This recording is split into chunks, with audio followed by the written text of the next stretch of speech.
E aí, galera, vocês acreditam em histórias de arrepiar os cabelos?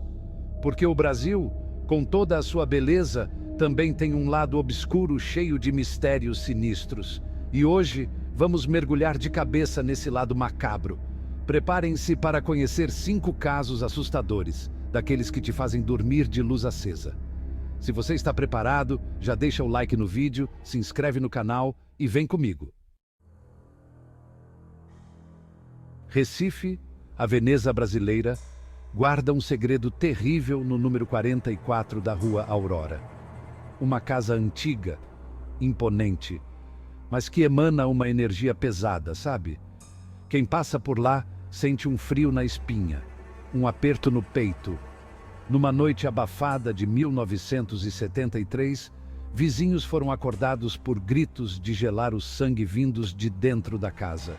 A polícia chegou, arrombou a porta e se deparou com uma cena digna de um filme de terror do Zé do Caixão. Os corpos da família estavam completamente desfigurados. O detalhe mais assustador: não havia sinais de arrombamento, nenhuma arma do crime, nada. A casa ficou abandonada, um esqueleto de tijolos e mistério, mas os boatos, esses nunca morreram. Investigadores, jornalistas, curiosos, muitos tentaram desvendar o mistério da Rua Aurora, mas a maioria acabou desistindo, ou pior, desaparecendo sem deixar rastros. No coração de Minas Gerais, terra do pão de queijo e do mistério, uma igreja antiga esconde um passado tenebroso. Durante o dia, a igreja atrai turistas e fiéis, mas quando o sol se põe, a igreja se transforma. Uma sombra paira sobre o altar. Um calafrio percorre os bancos vazios. Um padre controverso, diziam as más línguas, foi acusado de realizar rituais macabros dentro da igreja. Diziam que ele não servia a Deus, mas sim a algo muito mais sombrio, algo que faz a gente lembrar das histórias de terror do nosso folclore. Um incêndio misterioso, como um sinal divino, tomou conta da igreja. As chamas eram tão altas que podiam ser vistas a quilômetros de distância, como se o próprio inferno estivesse queimando ali. Moradores contam que ouviam os gritos desesperados do padre, mas quando os bombeiros apagaram o fogo, o corpo do padre nunca foi encontrado. Evaporou como água no deserto. A partir daquela noite, coisas bizarras começaram a acontecer. Cânticos em latim ecoando da igreja vazia, vultos encapuzados observando a cidade do alto da torre, como se fossem corujas esperando o momento certo para atacar. No Rio de Janeiro, cidade maravilhosa que também esconde seus fantasmas, um túnel causa calafrios até nos motoristas mais experientes, tipo aqueles tiozinhos que dirigem táxi desde a época da brilhantina. Durante o dia, o túnel é só mais um atalho, um buraco na montanha. Mas quando o relógio marca meia-noite, ele se transforma em um portal para o desconhecido, um buraco no próprio tecido da realidade. Reza a lenda que, há décadas, um homem foi brutalmente assassinado ali dentro. Seu corpo nunca foi encontrado, mas dizem que sua alma, vagando sem descanso, nunca abandonou o túnel. Motoristas de táxi, esses conhecedores das ruas e dos seus segredos, se recusam a passar pelo túnel depois da meia-noite. E os aplicativos de corrida, esses até tentam, mas simplesmente não encontram carros disponíveis na região. É como se a própria tecnologia tivesse medo.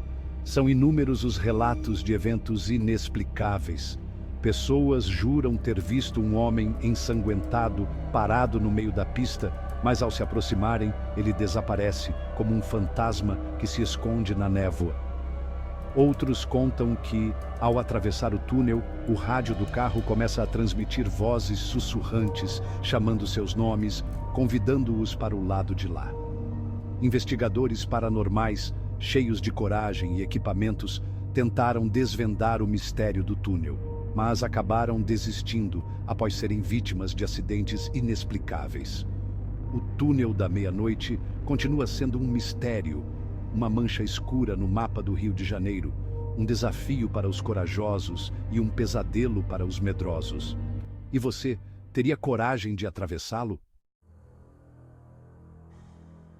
Em Petrópolis, a cidade imperial, onde a realeza buscava refúgio do calor carioca, uma mansão parece ter saído de um conto de terror gótico, daqueles que a gente lia escondido dos nossos pais. No alto de uma colina, como um rei olhando seus súditos, a casa se ergue imponente, mas ninguém ousa se aproximar. É como se ela repelisse os curiosos. A primeira família a habitar a casa era rica e influente, daquelas que frequentavam os bailes da Ilha Fiscal, mas sua felicidade durou pouco, como um verão que termina cedo demais. A filha do casal, uma garotinha de apenas 7 anos, desapareceu sem deixar rastros. A mãe, consumida pela dor, enlouqueceu, dizendo que via olhos vermelhos a observando na escuridão e que ouvia a risada da filha ecoando pelos corredores vazios como um fantasma brincando de esconde-esconde. Meses depois, a família desapareceu, sumiu no mapa, deixando para trás todos os seus pertences como se estivessem fugindo de algo terrível. Desde então, a casa teve diversos moradores, mas nenhum deles permaneceu por muito tempo.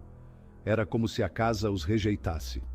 Histórias de tragédias e desaparecimentos rondam a mansão, como moscas atraídas pela podridão.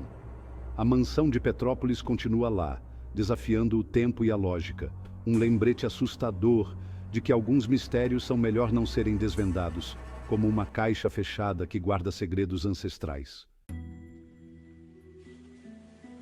Nossa jornada nos leva agora para São Paulo, a selva de pedra para uma pequena vila operária, construída no início do século XX, quando a cidade ainda era um embrião.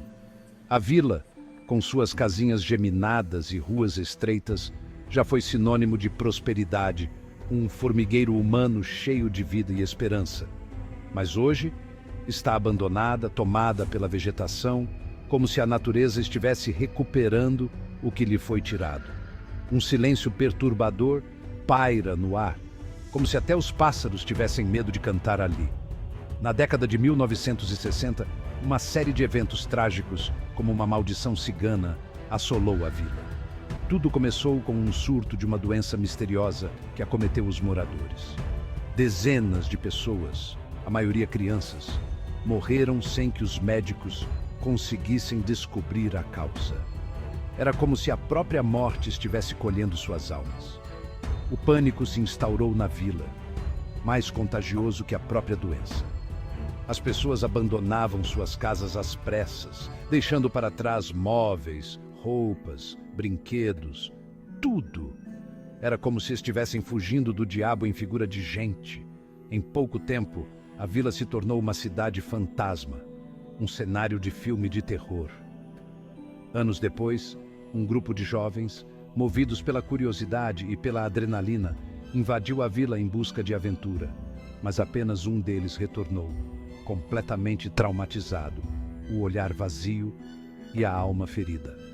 Ele contava histórias aterrorizantes sobre vultos fantasmagóricos, vozes que ecoavam pelos corredores das casas abandonadas e uma névoa densa que impedia a fuga, como se a própria vila estivesse prendendo-os ali. A vila operária se tornou um local amaldiçoado, evitado pelos moradores da região, um lembrete de que a tragédia pode acontecer a qualquer momento. Alguns dizem que as almas das crianças que morreram na epidemia ainda vagam por ali, buscando por paz e vingança, seus gemidos carregados de sofrimento. E aí, galera, gostaram do nosso passeio pelos lugares mais assustadores do Brasil? Pois é, o Brasil vai muito além do carnaval e do futebol. Temos lendas, mistérios e casos sinistros que fariam até o detetive mais cético questionar a própria sanidade, duvidar da lucidez. Mas e aí, qual desses lugares te deixou com mais medo? Você teria coragem de visitar algum deles? Conta pra mim nos comentários. E se você gostou do vídeo, não esquece de deixar o like, se inscrever no canal e ativar as notificações para não perder nenhum dos nossos próximos vídeos. Vai que a gente se aventura em outro mistério, né? Quem sabe?